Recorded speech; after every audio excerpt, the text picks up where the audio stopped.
Hello students, welcome to the second lecture of Consumers Equilibrium. Last day जो हम लोगों ने फर्स्ट लेक्चर में जो जो चीज़ें सीखा था उसमें हम लोगों ने बेसिकली यूटिलिटी के बारे में समझा।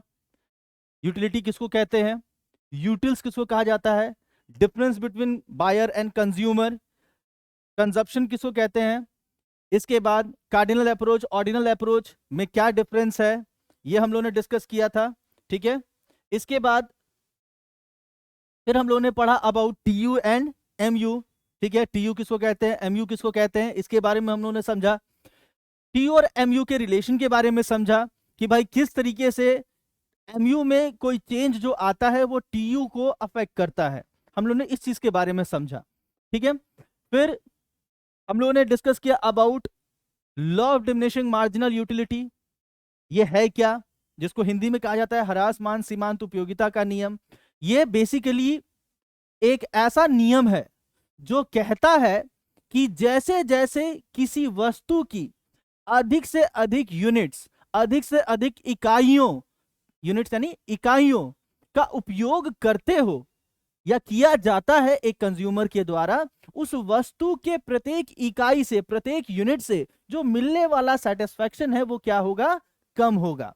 ठीक है, देखो इकोनॉमिक्स के अंदर जितनी भी चीजें आप लॉ पढ़ने जा रहे हो, जितने भी कॉजेस आप देखोगे, उसमें कहीं ना कहीं जो फैक्टर रिस्पॉन्सिबल है वो है मार्जिनल।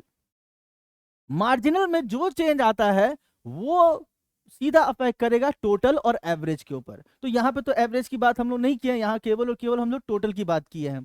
ठीक है, तो यहां पे आपने देखा कि ये लॉ क्या कहता है। फिर मैंने आपको बताया था कि भाई ऐसा क्या कारण है कि कंजप्शन हम लोग किसी चीज का बढ़ाते हैं तो यूटिलिटी उस वस्तु से, उस वस्तु के प्रत्येक यूनिट से जो मिलने वाला सेटिस्फैक्शन है वो कम होने लगता है। क्या कारण है, मैंने बताया था कि जब आप कंजप्शन को बढ़ाते हो तो उस वस्तु को पाने की जो इच्छा है, यानी जो इंटेंसिटी ऑफ डिजायर है, यानी उस वस्तु को जो चाहने की जो इच्छा है वो धीरे धीरे कम होने लगती है। क्यों कम होने लगती है, क्योंकि आपकी जरूरतें पूरी होने लगती है, और जब जरूरतें पूरी होने लगती हैं तो भाई दुनिया का दस्तूर है, जब जरूरत है तो कोई चीज हमारे लिए वैल्यूएबल है, जैसे जैसे उसकी जरूरत कम होती है वैसे वैसे उस वस्तु का इंपॉर्टेंस भी क्या होता है, कम होने लगता है। तो ये पूरा का पूरा जिंदगी का जो पूरा खेल है वो बस और बस हमारी जरूरत के ऊपर आधारित है। ये हालांकि कड़वा सच है बट प्रैक्टिकल है। ठीक है, तो ये रीजन हम लोगों ने पढ़ा था। अब अगर बात करते हैं कि भाई ठीक है, सर ने बोला कि कंजप्शन हम बढ़ाएंगे तो सेटिस्फैक्शन कम होगा, आज तो सर वो गलत साबित करके ही रहेंगे। ठीक है, तो कहने का मतलब यहां ये है कि अगर आप लोग से कोई कहे कि ये लॉ कब काम करेगा, ठीक है, ये लॉ काम करेगा इसके लिए कुछ बेसिक एजम्पशंस हैं।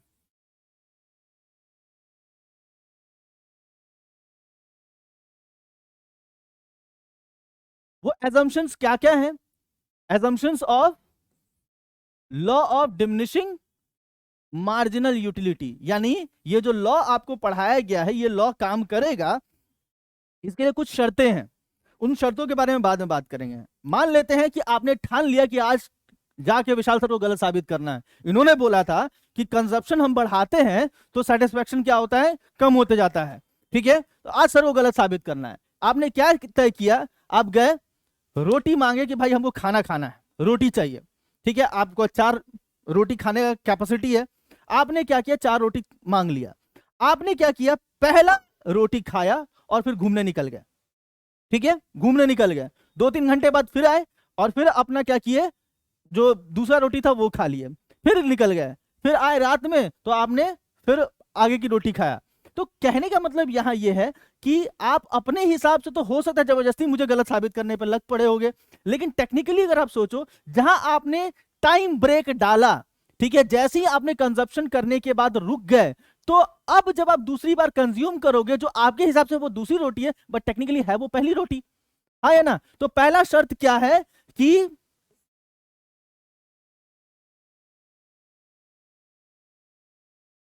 कंटिन्यूअस कंजप्शन होना चाहिए। ठीक है, पहला शर्त यह है, एक के बाद एक कंज्यूम होना चाहिए। दूसरा क्या है, यूनिफॉर्मिटी होना चाहिए। In size. ये नहीं कि भाई पहला रोटी आपका इतना बड़ा था जनरल साइज का, फिर दूसरा रोटी आपने ये कर दिया, तीसरा रोटी और छोटा कर दिया। नहीं, यूनिफॉर्म साइज होना चाहिए। जब ऐसा है तब जाके ये लॉ काम करेगा, अदरवाइज ये लॉ काम नहीं करता है। तो उम्मीद करते हैं कि आप लोगों को यहां तक कोई डाउट नहीं होगा। ये डिस्कशन हम लोगों ने पिछले क्लास में भी किया था, ठीक है। और ये बेसिक सा मेजर फैक्टर है जिसकी वजह से अगर देखा जाए तो ये लॉ काम करे। एक मैंने आप लोगों को टास्क दिया था, ठीक है। मैंने पूछा था कि बताइए कि ये जो पॉइंट है आपका, ठीक है, जहां पे टीयू मैक्सिमम है, इस पॉइंट को हम लोग क्या कहते हैं। ये मैंने आप लोगों को एक होमवर्क दिया था लास्ट लेक्चर में, ठीक है। इसको कहा जाता है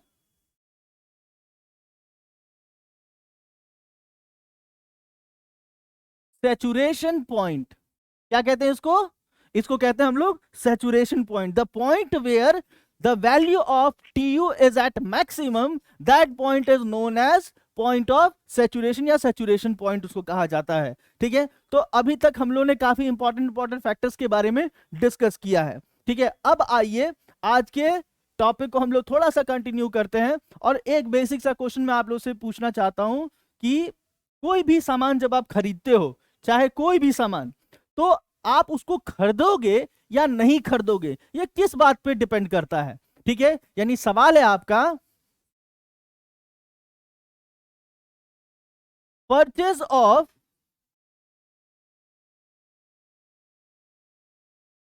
एनीथिंग डिपेंड्स अपॉन व्हाट। कोई सामान आप खरीद रहे हो, ठीक है, खरीदोगे या नहीं खरीदोगे, ज्यादा खरीदोगे कम खरीदोगे, ये किस बात पे डिपेंड करता है, ठीक है। ये जो सीधा सा फैक्टर है इसको आप समझने की कोशिश कीजिए। कोई सामान आप खरीदोगे या नहीं खरीदोगे, ये डिपेंड करता है तीन चीजों के ऊपर। पहला, जो सबसे पहला फैक्टर जिसके ऊपर डिपेंड करता है कि सामान आप खरीदोगे कि नहीं खरीदोगे, वो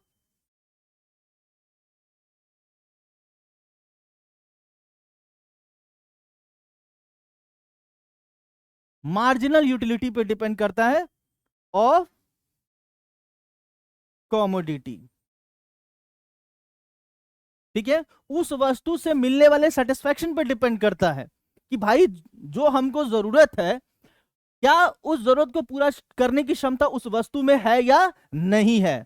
ये पहला चीज है। ऐसा नहीं होता है कि आपके दिमाग में है कि भाई हम क्या है कि कोई सामान खरीदेंगे नहीं खरीदेंगे, डिपेंड करता है प्राइस के ऊपर। तो एक बात बताओ यार, मान लेते हैं प्राइस के ऊपर अगर डिपेंड करता है, तो कल के डेट में आप बाहर निकले, ठीक है, और आपको सस्ता मिलने लगा, तो आप क्या करोगे? उसको खरीद लोगे? नहीं। आप बेसिकली ये देखते हो कि भाई जो सामान की आप बात कर रहे हो, क्या मुझे उसकी जरूरत है या नहीं है, क्या मेरी उससे जरूरत पूरी हो सकती है या नहीं हो सकती है। मान लेते मुझे लिखने की जरूरत है, तो पेन तो बहुत सारे अवेलेबल है, मैंने एक पर्टिकुलर पेन को ही क्यों खरीदा, ठीक है। अगेन, मुझे उस वस्तु से मेरी जरूरत ज्यादा पूरी हो सकती है, मेरी सेटिस्फेक्शन मुझे ज्यादा मिल सकती है, इस वजह से मैंने एक पर्टिकुलर पेन को ही प्रेफर किया। तो पहला चीज जो डिपेंड करता है जिसके ऊपर कि हम सामान खरीदेंगे कि नहीं खरीदेंगे, वो हो गया price, marginal utility of that commodity. तो चलो उस कॉमोडिटी को हम लोग मान लेते हैं एक्स, तो इसको हम लोग रिप्रेजेंट करते हैं MU एक्स से, यानी marginal utility of good x. जो कि मैंने इसके बारे में बताया है कि किसी वस्तु से मिलने वाला जो सीमांत उपयोगिता है, मार्जिनल यूटिलिटी है, वो धीरे धीरे डेटोरिएट करता है जैसे जैसे आप कंजप्शन को बढ़ाते हो, बताया गया है पिछले क्लास में। दूसरा चीज जिसके ऊपर डिपेंड करता है कि हम सामान खरीदेंगे कि नहीं खरीदेंगे, that is price of commodity, ठीक है, उस वस्तु की कीमत, जिसको हम लोग कहेंगे PX, यानी प्राइस ऑफ गुड एक्स, ठीक है। पहला देखते हैं कि भाई उस वस्तु के अंदर मेरी जरूरत को पूरा करने की क्षमता है या नहीं है, फिर देखते हैं कि उस वस्तु का दाम क्या है, ठीक है। और तीसरा जो चीज हम लोग ध्यान देते हैं, that is marginal utility of money, जिसको MUM कहा जाता है, marginal utility of money. I think आपको इसमें कोई डाउट नहीं होगा, ठीक है। आपको यह भी पता है कि प्राइस का मतलब क्या होता है, कि किसी वस्तु की प्रत्येक यूनिट के लिए आपको कितना भुगतान करना है, ये भी बहुत बड़ी बात है। मैं पर पीस अगर खरीदो तो मुझे पर पीस के लिए कितना पे करना होगा, ये मायने रखता है। ये क्या है, मार्जिनल यूटिलिटी ऑफ मनी, यानी मुद्रा से मिलने वाली जो सीमांत उपयोगिता होती है उसके बारे में हम लोग यहाँ पे बात कर रहे हैं। ठीक है, अब यहाँ पे एक सीधा सा फैक्ट है, मान लेते हैं अगर कोई आपसे कहे कि इस केस में क्या होगा, यूटिलिटी कैसे बिहेव करता है, तो जनरली अगर देखा जाए, सपोज बात करते हैं $1 बराबर 100 रुपया है। इसका मतलब क्या है, इसको हम लोग ऐसे कहते हैं कि $1 अगर कोई बंदा लेके आता है इंडियन मार्केट में तो 100 रुपए का सामान खरीद सकता है। दूसरे शब्दों में कहा जाए कि अगर कोई इंडियन 100 रुपए लेके जाता है इंटरनेशनल मार्केट के अंदर तो वो $1 का सामान खरीदेगा, यानी इसको सेटिस्फेक्शन कितने का मिल रहा है, इंडियन को 100 सेटिस्फेक्शन मिल रहा है। मान लेते हैं अब अगर $1 बराबर हो जाए 80 रुपया, इसका मतलब क्या हो गया, इसका मतलब यह हो गया है कि अब डॉलर का परचेजिंग पावर घट चुका है और रुपया का परचेजिंग पावर बढ़ चुका है। हाँ है ना, पहले से देखो मजबूत हो गया रुपया कि नहीं भाई अब हम $1 के बदले 100 रुपए का सामान नहीं देंगे, अब 80 रुपए का सामान देंगे आपको, यानी क्या हो गया, स्ट्रॉन्ग पोजीशन में पहुंच चुका है इंडियन करेंसी। तो उस केस में अगर देखा जाए तो ज्यादा पावरफुल हो चुका है इंडियंस के लिए, तो यहाँ पे सेटिस्फेक्शन भी इंडियंस को बहुत ज्यादा देगा। वहीं दूसरी ओर अगर आप फॉरेनर्स की बात करें तो डॉलर क्या कर रहा है, सेटिस्फेक्शन को रिड्यूस कर दे रहा है। तो यहाँ पे भी बढ़ घट रहा है, परचेजिंग पावर बढ़ घट रहा है, यानी क्या हो गया, सेटिस्फेक्शन भी बढ़ घट रहा है। लेकिन क्योंकि थोड़ा सा ये कॉम्प्लेक्स हो जाएगा तो अभी के लिए हम लोग इसको क्या एज्यूम कर लेते हैं, इसको हम लोग एज्यूम कर लेंगे कि इट इज बिहेविंग कांस्टेंट। ठीक है, ये कैसे बिहेव कर रहा है, तो ये कांस्टेंट बिहेव कर रहा है, ये हम लोगों ने एज्यूम कर लिया। ठीक है, तो अभी जो भी हमारा डिस्कशन चलेगा उसमें हम लोग क्या करेंगे, प्राइस के बारे में आप जानते हो, एमयू मार्जिनल यूटिलिटी ऑफ किसी कमोडिटी की बात किया जाए वो आपको बता दिया गया कि जब आप कंजप्शन को बढ़ाते हो तो सेटिस्फेक्शन कम होगा। मार्जिनल यूटिलिटी यानी जो मनी के प्रत्येक मुद्रा के जो प्रत्येक इकाई है, यानी पर यूनिट को जो आप खर्च कर रहे हो रुपया का, ठीक है, उससे जो सेटिस्फेक्शन मिल रहा है उसको हम लोग क्या कहते हैं, मार्जिनल यूटिलिटी ऑफ मनी कहते हैं, जिसको फॉर द टाइम बीइंग हम लोग कांस्टेंट एज्यूम करके अपने स्टडी को कंटिन्यू करेंगे। आई होप यहां तक कोई डाउट नहीं होगा। ठीक है, तो ये एक बेसिक सा फंडा था जिसको आपको याद रखना। अगर किसी ने सवाल पूछ लिया कि भाई बताइए the purchase of anything depends upon what, तो आपको याद रखना है कि ये 3 मेजर फैक्टर होते हैं। पहला जो चीज है वो ये है, पहला हो गया आपका मार्जिनल यूटिलिटी ऑफ मनी, फिर आप बोलोगे दूसरा, हम लोग फिर दूसरा जो पहलू जिसको हम लोग देखते हैं वो देखते हैं कि उस वस्तु का दाम कितना है, फिर तीसरा देखते हैं मनी जो हम खर्च कर रहे हैं उससे मुझे कितना सेटिस्फेक्शन मिल रहा है, जो कि हम लोगों ने मान लिया है कि वो कांस्टेंट बिहेव करेगा। समझ में आ रहा है, तो एक बेसिक सा फंडा था जिसको आपको ध्यान में रखना है before the beginning of the main topic that is consumers equilibrium. ठीक है, तो यहां तक हमारा एक बेसिक सा फंडा था। अब आगे हम लोग बात करते हैं अबाउट व्हाट इज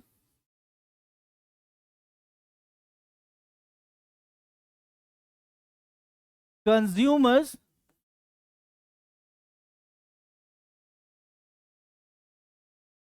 इक्विलिब्रियम।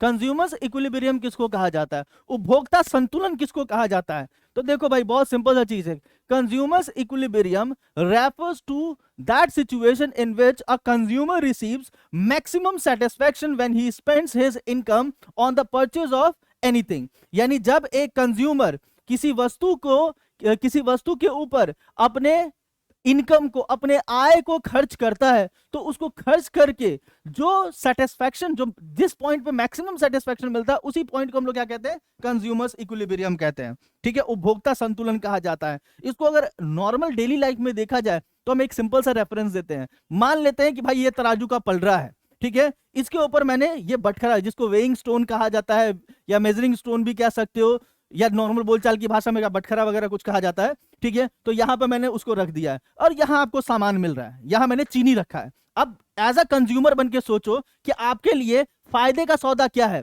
मान लेते हैं ये सिचुएशन पे अगर आपको दे दिया जाए सामान, ये फायदा या नुकसान है, ऑब्वियस सी बात है मेरे लिए तो फायदा है, मुझे ज्यादा चीनी मिल रहा है। फायदा है कि नुकसान है, अगेन मेरे लिए फायदेमंद है। फायदा है कि नुकसान है, ये भी मेरे लिए सही है। फायदा है कि नुकसान है, ये मेरे लिए नुकसानदेह है, हाँ या ना। तो बेसिकली ये जो लास्ट पॉइंट आपको दिख रहा है ये आपके लिए एक लास्ट स्टेज हो गया which can be afforded by a consumer, right. तो इसी को हम लोग क्या कहते हैं, कंज्यूमर्स इक्विलिब्रियम पॉइंट भी कहते हैं इन टर्म्स ऑफ सेटिस्फैक्शन, कि भाई जो मैं खर्च कर रहा हूं और जो मुझे उस वस्तु से सेटिस्फेक्शन मिल रहा है वो कम से कम बराबर हो, यहां तक मैं अफोर्ड कर सकता हूं, इसके बाद हम मैं अफोर्ड नहीं कर सकता हूं। तो ये वाला जो पॉइंट होता है इसी को हम लोग क्या कहते हैं, कंज्यूमर इक्विलिब्रियम कहते हैं, और इसी चीज को अभी हम लोग समझने जा रहे हैं। ठीक है, इन case of one commodity consumer equilibrium कहां पे आता है? ठीक है, तो वन कॉमोडिटी केस में कंज्यूमर इक्विलिब्रियम वहां पे आएगा जहां पे mu x divided by P x अगर आप करते हो तो क्या आ जाए, mu m के बराबर आ जाए। यानी एक ऐसा पॉइंट जहां पे वस्तु से मिलने वाला जो सेटिस्फेक्शन है और उस वस्तु के लिए जो आप पैसा पे कर रहे हो उसका जो रेशियो है वो बराबर किसके आ जाए, mu m के। देखो ये मनी से सॉरी वस्तु से मिलने वाला सेटिस्फेक्शन है, ये जो आप पर पीस के लिए पैसा पे कर रहे हो और उस पीस से जो आपको पर सेटिस्फेक्शन मिल रहा है, ठीक है, उसके अनुपात को हम लोग क्या कहते हैं, mu x by P x कह रहे हैं। तो भाई जो हम खर्च किए और जो हमको सेटिस्फेक्शन मिल रहा है उसका जो अनुपात है, उसका जो रेशियो है, it should be equals to mu m। तो इस पॉइंट पे क्या आता है, कंज्यूमर इक्विलिब्रियम आता है। उम्मीद करते हैं यहां तक कोई डाउट नहीं होगा। ठीक है, तो बेसिक सा फंडा है कि consumers equilibrium in case of one commodity कहां पे आएगा, तो ये उस पॉइंट पे आएगा जहां पे mu x by P X बराबर mu m हो जाए। ठीक है,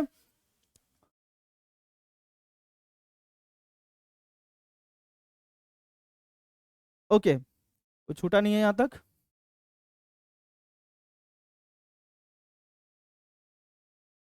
ओके, चलिए, तो बेसिकली यहां पे क्या आता है, अब हम लोग इसको समझते हैं कि ये प्रैक्टिकली हम लोग कैसे इसको प्रूव कर सकते हैं। तो प्रैक्टिकली इसको प्रूव करने का बहुत ही आसान सा फंडा है।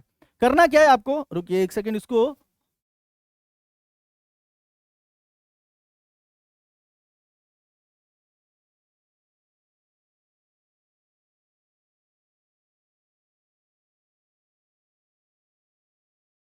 तो मैंने बताया आप लोगों को कि कंज्यूमर इक्विलिब्रियम कहां पे आएगा, उस पॉइंट पे आएगा जहां पे आपको देखने को मिल जाए कि भाई वस्तु से मिलने वाला सेटिस्फेक्शन ओवर वस्तु के ऊपर किया गया खर्च बराबर हो जाए किसके, mu m के। यानी जो पैसा हम खर्च कर रहे हैं उसके, उसी पॉइंट को हम लोग क्या कहते हैं, कंज्यूमर इक्विलिब्रियम कहते हैं।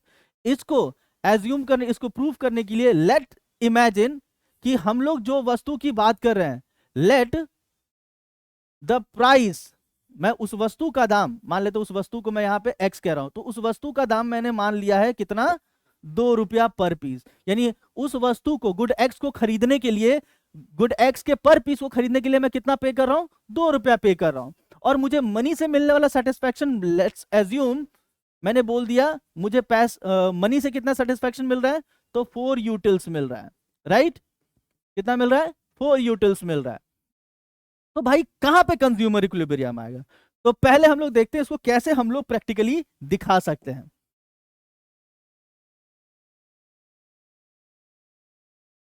यूनिट्स ऑफ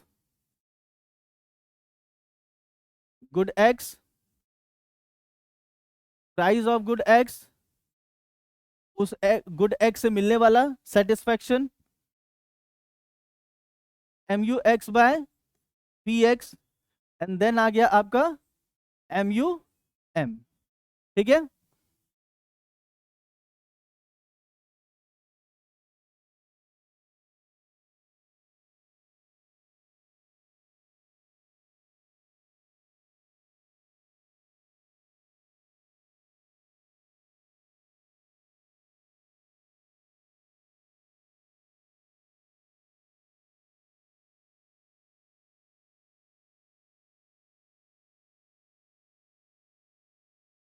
चलिए देखिए इस चीज को हम लोग कैसे वैलिडेट कर सकते हैं।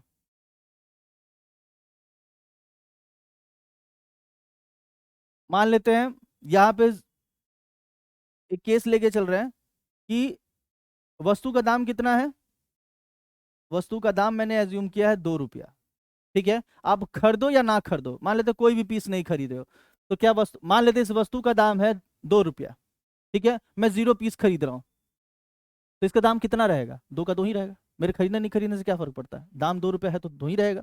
ठीक है, अब इसके बाद मैं कुछ यूनिट्स को एज्यूम कर लेता हूं, 1 2 3 4 5 6 7।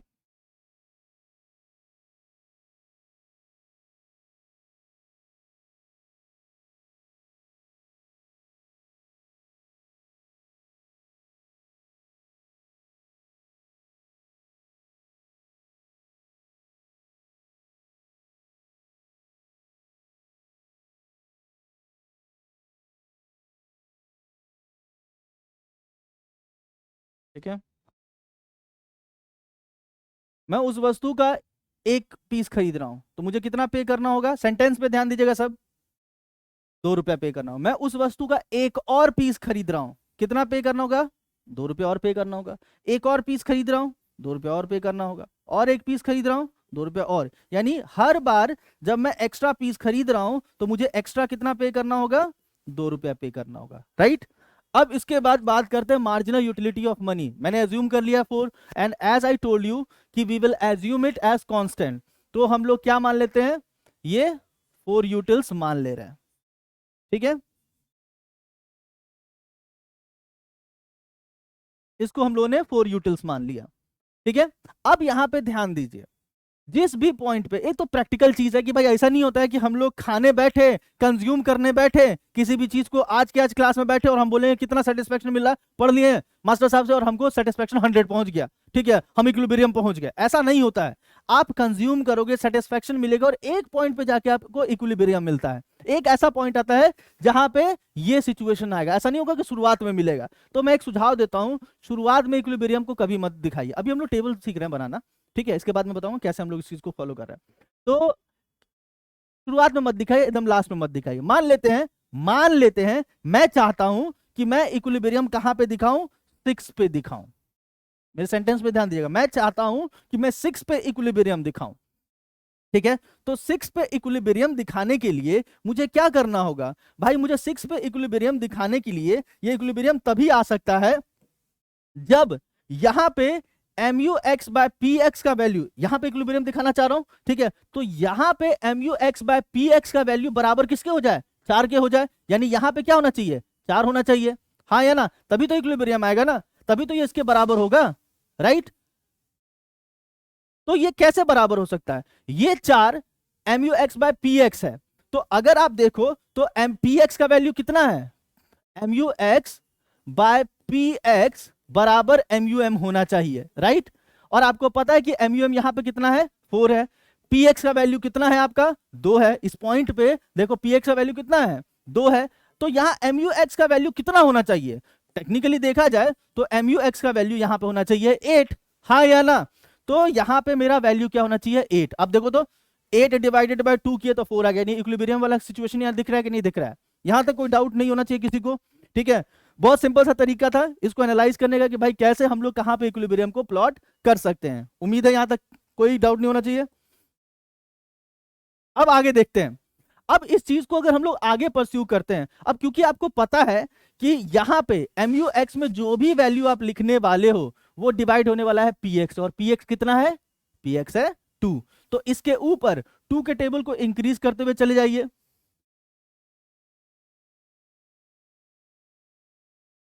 और इसके नीचे डिक्रीज करते हुए चले जाइए। देखो तो लॉ वाइज बना है कि नहीं बना है? लॉ कहता है कि भाई गुड एक्स को अगर आप कंज्यूम ज्यादा करोगे तो गुड एक्स के कंजप्शन को बढ़ाने के साथ क्या होता है? सेटिस्फेक्शन डिक्रीज करता है। नियम से बना है, ठीक है। इक्विलिब्रियम कहता है कि इक्विलिब्रियम वहां पे आएगा जहां पे MUX बाय पी एक्स का वैल्यू बराबर हो जाए MUM के। वो भी हमको दिख रहा है, बचा खुचा जो है उसको हम लोग निकाल लेते हैं।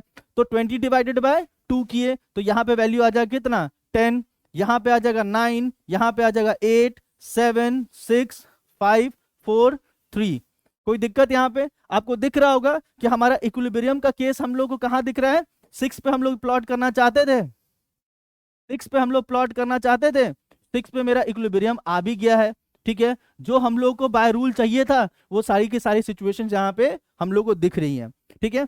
यहाँ पे अगर आप सिचुएशन को देखो तो क्या क्या दिख रहा है? यहाँ दिख रहा है कि भाई MUX बाय PX बराबर है क्या चीज के? MUM के, ठीक है।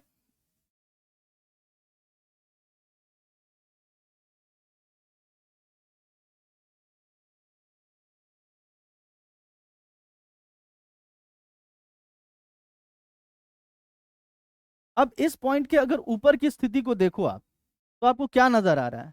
इस पॉइंट के अगर आप ऊपर देखते हो तो आप सबको दिख रहा होगा कि इक्विलिब्रियम में तो भाई mu x by P X बराबर MUM होता है। लेकिन इसके ऊपर अगर सिचुएशन को अगर आप एनालाइज करो तो आपको दिख रहा होगा कि जितना भी mu x by P x का कॉलम है इसके ऊपर, वो MUM से ग्रेटर दिख रहा है कि नहीं दिख रहा है? 10 4 से बड़ा है, 9 4 से बड़ा है, 8 भी बड़ा है, 7 भी बड़ा है, 6 भी बड़ा है, 5 भी बड़ा है। यानी इसके ऊपर का जो सिचुएशन है वहां पे हमको दिख रहा है कि mu x by P x जो है it is greater than MUM है। ठीक है, और इसके अगर नीचे के केस को अगर देखो तो यहां दिख रहा होगा आपको mu x by P x का जो वैल्यू है it is smaller than MUM। ठीक है, ये तीन सिचुएशंस आपको दिख रहे होंगे। तो इसको देख के हम लोग क्या समझ सकते हैं? इसको देख के बहुत सिंपल सा फंडा दिमाग में आना चाहिए कि भाई इक्विलिब्रियम के ऊपर वाला केस में क्या हो रहा है? शुरुआती केस है। इक्विलिब्रियम के नीचे क्या होता है? आगे हम कंजप्शन को कंटिन्यू किए जा रहे हैं। मान लेते हैं कि क्वेश्चन आपसे पूछ लिया जाए, लिखना चाहो तो आप लिख सकते हो। क्वेश्चन आपसे पूछा गया है कि if a consumer is in the situation where MUX by PX is greater than MUM। एक उपभोक्ता है जो ऐसी स्थिति में है जहां पे MUX बाय PX बड़ा है MUM से। तो बताइए वो इक्विलिब्रियम को कैसे प्राप्त कर सकता है? Explain how he can strike equilibrium point. तो बहुत ही सिंपल सा चीज है यार। आप हो इस सिचुएशन में, इस सिचुएशन में क्या है? MUX बाय PX ग्रेटर है। MUX बाय PX ग्रेटर क्यों है? क्योंकि MUX ग्रेटर है। ठीक है, और MUX ग्रेटर है तो इसको हम लोग को स्मॉलर करना है, तब ना जाके ये वाला सिचुएशन आएगा जहां पे MUX बाय PX बराबर MUM हो जाए। तो ऐसा कैसे हो सकता है? आपको कंजप्शन को बढ़ाना है। कंजप्शन बढ़ाओगे तो MUX डाउन करेगा, MUX डाउन करेगा तो MUX बाय PX भी डाउन करेगा, और होते होते एक ऐसा पॉइंट आएगा जहां पे इक्विलिब्रियम स्ट्राइक हो जाएगा। समझ में आ रहा है? फिर से मैं बोलता हूं। मान लेते हैं सवाल पूछा गया है कि if a consumer is in the situation where MUX by PX is greater than MUM, explain how he can strike equilibrium point.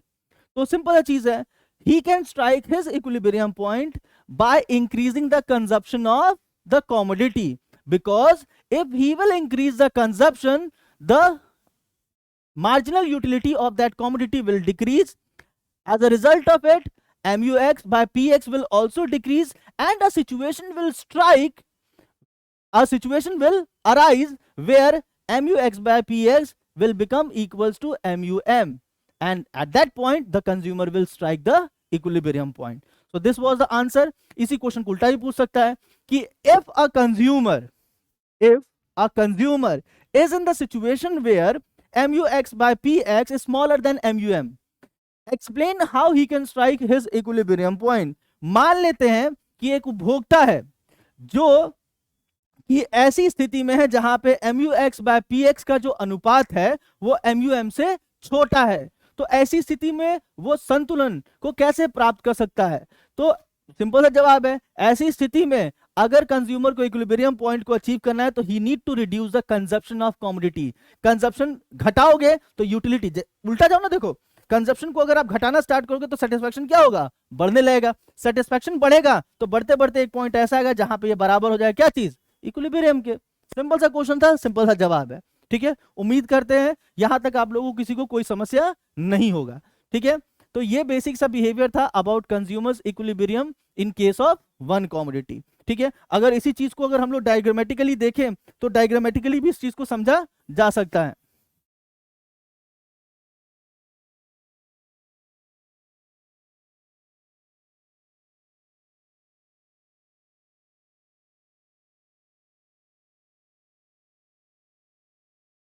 यहां पे हम लोग दिखा रहे हैं MUX बाय PX को और MUM को। ठीक है, ये दो चीजों को हम लोग y एक्सिस पे दिखा रहे हैं और x एक्सिस पे हम लोग दिखाने जा रहे हैं, x एक्सिस पे हम लोग दिखाने जा रहे हैं यूनिट्स ऑफ कमोडिटी कहो या गुड कहो, मैं यहाँ कमोडिटी लिख दे रहा हूँ। ठीक है, टोटल कितना यूनिट हम लोगों ने कंज्यूम किया है? 7 यूनिट कंज्यूम किया है। तो 1 2 3 4 5 6 एंड देन 7।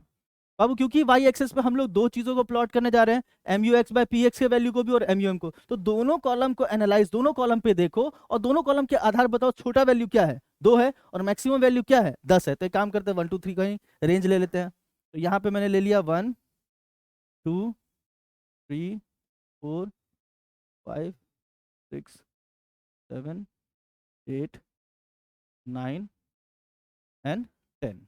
ठीक है, अब यहाँ पे देखिए एम यू एम का वैल्यू कितना है, एम यू एम का वैल्यू है 4, 4 है, कांस्टेंट है। तो चलो अब हम लोग इसको यहाँ पे कांस्टेंट लाइन एक दिखा देते हैं। ठीक है, ये मेरा है एम यू एम। ठीक है, अब इसके बाद कंज्यूमर इक्विलिब्रियम को दिखाते हैं। कंज्यूमर इक्विलिब्रियम हमारा क्या दिख रहा है, तो यहाँ पे देखिए जब पहला केस है, ठीक है, जब हमारा पहला केस है, अच्छा यहाँ पे एक चीज रेक्टिफाई कर दीजिए, ठीक है, बाय मिस्टेकन यहाँ मैंने 20 लिख दिया है, यहाँ बाय मिस्टेकन मैंने 20 लिख दिया है, इसको रेक्टिफाई कर देते हैं।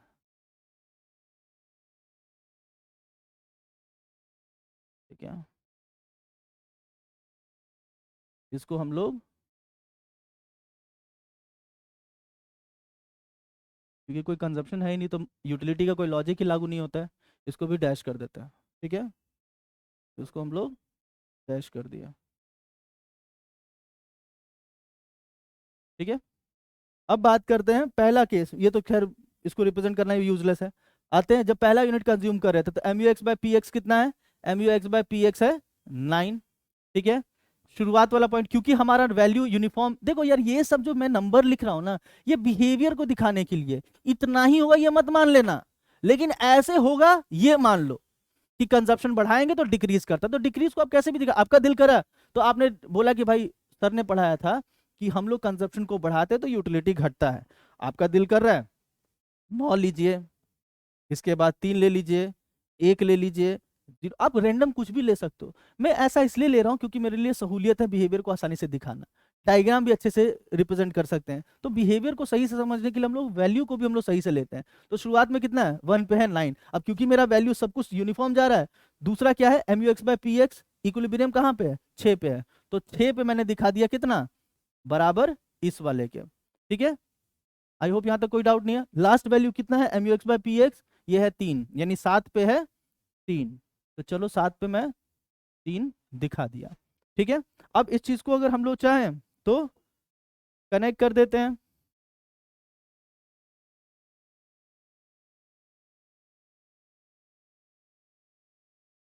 ये हो गया M U X by P X. ठीक है, एज यू कैन सी कि यहाँ पे दिख रहा है कि ये दोनों क्या हो रहा है, इंटरसेक्ट कर रहा है, और जहां पे दो लाइन इंटरसेक्ट करता है उसका मतलब क्या है, वहां पे वो दोनों बराबर है। ठीक है, इसको मैंने नेमिंग कर दिया क्यू, क्यू कर दिया, और यहां लिख दिया मैंने कंज्यूमर्स इक्विलिब्रियम, और इसको फिर मार्क करके आप सर्कल कर दोगे। इसका मतलब क्या हो गया, ये दिख रहा है कि जब ये कंज्यूमर गुड एक्स, जिसको जो कि गुड एक्स खरीद रहा है, ठीक है, किस रेट पे, 2 रुपए पे, और उसको मनी से मिलने वाला सेटिस्फेक्शन कितना है, 4 यूटिल्स है, तो ऐसी स्थिति में इस कंज्यूमर को सेटिस्फेक्शन कहां मिलेगा, इक्विलिब्रियम कहां पे आएगा, जब वो 6 पीसेस खरीदेगा गुड एक्स का, क्योंकि यहां पे क्या दिख रहा है आपको, यहां दिख रहा है M U X by P X बराबर एम यू एम बराबर कितना, 4 यूटिल्स। उम्मीद करते हैं यहां तक कोई डाउट नहीं है। ठीक है, ये बेसिक सा फंडा था, बेसिक सा कॉन्सेप्ट था about consumers equilibrium in case of one commodity. तो उम्मीद करते हैं यहां तक सबको कॉन्सेप्ट क्लियर होगा।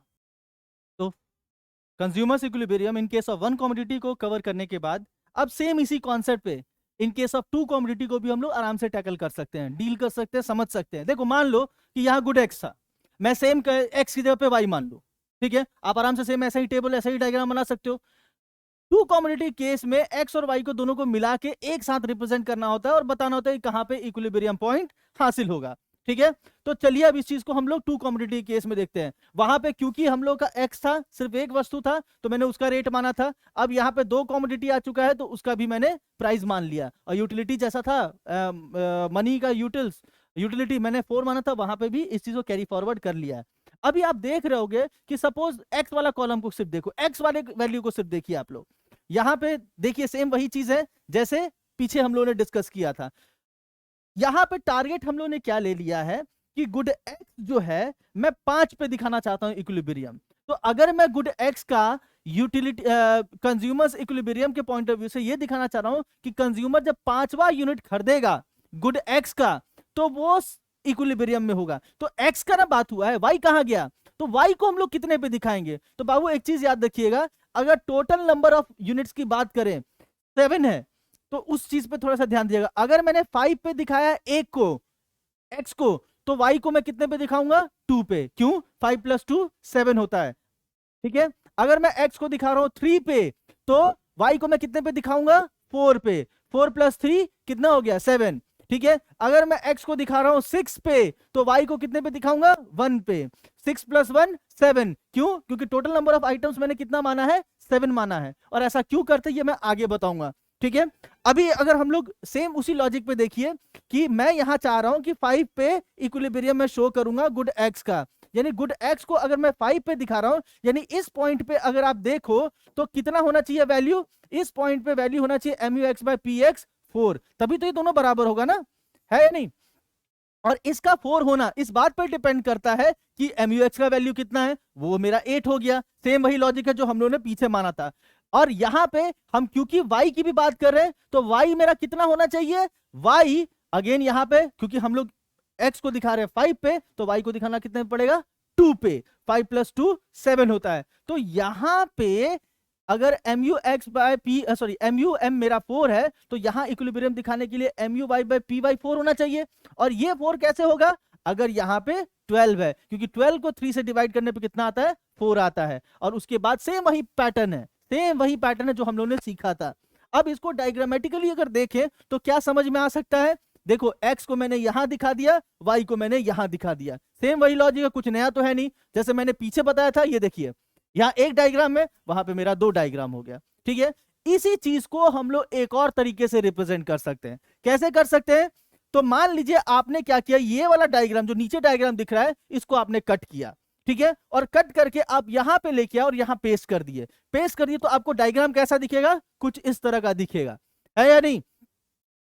वाई एक्सेस ये रहा और इसका जो एक्स एक्सेस वाला लाइन था इसको हम लोगों ने क्या किया? एक इमेजिनरी लाइन के रूप में रिप्रेजेंट कर दिया है। आई होप ये चीज समझ में आ रहा होगा आप लोगों को, ठीक है। अब क्योंकि 0 के नीचे अगर आप जाओगे इस चीज को तो आप देखिए यहाँ पे आपका -1 का प्लॉट आ जाएगा। तो खैर ये लाइन मेरा इस तरीके से जा रहा है, दोनों यहाँ पे इंटरसेक्ट कर रहा है। और ये क्या दिखा रहा है? ये दिखा रहा है कि कंज्यूमर इक्विलिब्रियम मेरा कहाँ आ जाएगा? इस पॉइंट पे आ जाएगा, ठीक है। कंज्यूमर्स इक्विलिब्रियम मेरा इस वाले पॉइंट पे आएगा। क्यों? क्योंकि यहाँ पे MUX/PX = MUY/PY = क्या है? MUM है। तो ये वो पॉइंट है जहां पे कंज्यूमर जो है वो इक्विलिब्रियम को हासिल करेगा। अगर कोई डाउट है तो आप एक बार देख लीजिए, सेम वही पैटर्न पे है। याद होगा आप लोग को एक्स वाला केस मैंने सिखाया था, इस वाले में मैंने कहां पे इक्विलिब्रियम दिखाया था बाबू? 1 कमोडिटी में मैंने दिखाया कि एक्स को 6 पीस में मैं इक्विलिब्रियम दिखाना चाहता हूं, ठीक है। तो इसलिए मैंने 4 यहां पे लिखा था। यहां पे मैंने क्या कर दिया? इक्विलिब्रियम ऑफ गुड एक्स को मैं 5 पे दिखाना चाहता हूं, यानी यहां पे 4 होना चाहिए, तभी नहीं दोनों बराबर रहेगा। और इसका 4, ये 4 क्या है? जब मैंने MUX से वैल्यू को PX से जो कि है कितना 2 से डिवाइड किया तो 4 आया। तो ऐसा कौन सा वैल्यू जिसको 2 से डिवाइड करने पे 4 आता है? That is 8। तो मैंने क्या किया? यहां पे 8 को रिप्रेजेंट कर दिया है। अब क्योंकि यहां मैंने 8 लिखा है, all the values are going to be divided by 2, क्योंकि PX का वैल्यू क्या है? 2 है। तो यहां से मैंने 2 के रेंज में इसको इंक्रीज किया है और यहां पे 2 के रेंज से मैंने क्या किया है? डिक्रीज कर दिया है। सिमिलरली अगर गुड वाई की बात करें तो good Y PY, price of good Y कितना है? 3 रुपया है, ठीक है। यहां पे इक्विलिब्रियम आने के लिए 4 होना चाहिए। और 4 क्या है? जब मैंने PY के वैल्यू को MUY के वैल्यू को PY से डिवाइड किया तो कितना आया है? 4 आया है। PY मेरा 3 है, यानी ऐसा कौन सा वैल्यू है जिसको 3 से डिवाइड करने पे 4 आता है? 12। तो मैंने यहाँ 12 लिख दिया और 3 के टेबल को इंक्रीज करते हुए ऊपर और डिक्रीज करते हुए नीचे लिख दिया। मेरा वैल्यू इस तरीके से रिप्रेजेंट हो गया, ठीक है। तो ये एक तरीका है consumer's equilibrium in case of two commodity को समझने का। आई होप ये चीज अच्छे से समझ में आ चुका होगा, इसमें कोई डाउट आप लोगों को नहीं होना चाहिए। ठीक है, मैंने दो तरीके बता दिए। बेस्ट तरीका जो मैं कहूंगा आपको सजेस्ट करूंगा वो इसको कहा जाता है, ये एक सही तरीका है। ठीक है, ये एक सही तरीका है। और एक बात याद रखिएगा, जब भी आप ये जो वैल्यू एग्जाम में एज्यूम करोगे, सपोज कह दिया गया आपको एग्जाम में क्वेश्चन दिया गया कि explain consumer's equilibrium in case of two commodity, आप कैसे इसको डील करोगे? बहुत सिंपल सा तरीका है। आप कह सकते हो, आंसर आपका स्टार्ट होगा, consumer's equilibrium refers to the situation where a consumer receives maximum satisfaction when he spends his income on the purchase of two commodity, क्योंकि यहां दो कमोडिटी की बात हो रहा है। In case of two commodity, a consumer will strike his equilibrium point when he will be in the position where MUX by PX equal to MUY by PY equal to MUM. ठीक है, we can understand it with the help of following schedule and diagram, where we have assumed that price of good X is इतना, PY is इतना and MUM is इतना। आपको table बनाने का है, वो आपकी स्वतंत्रता है, आप क्या क्या वैल्यू लेके बनाना चाहते हो, लेकिन कोशिश करना कि ज्यादा बड़ा नंबर नहीं लो। ठीक है, आपने टेबल बना दिया, डायग्राम बना दिया, इसके बाद आप नीचे लिखोगे, on the basis of above schedule and diagram we can say that the consumer will strike his equilibrium point when he will consume 5 units of good X and 2 units of good Y, because here MUX by PX equal to MUY by PY equal to क्या है? MUM है। Short and simple. तो I hope यहां तक आप लोगों का concept अच्छे से क्लियर हो चुका होगा, कोई डाउट नहीं होगा। ठीक है, और इन केस अगर कोई भी कंफ्यूजन रहता है तो काइंडली अपना फीडबैक जरूर दीजिएगा। ठीक है, आपके प्रॉब्लम्स को बहुत ही सीरियसली यहाँ टैकल किया जाएगा, और जहां जो बेस्ट विकल्प हो, जो सही तरीका हो, उस तरीके से आपके सारे के सारे क्वेरीज को रिजॉल्व किया जाएगा। Till then keep learning, do hard work. जय हिंद।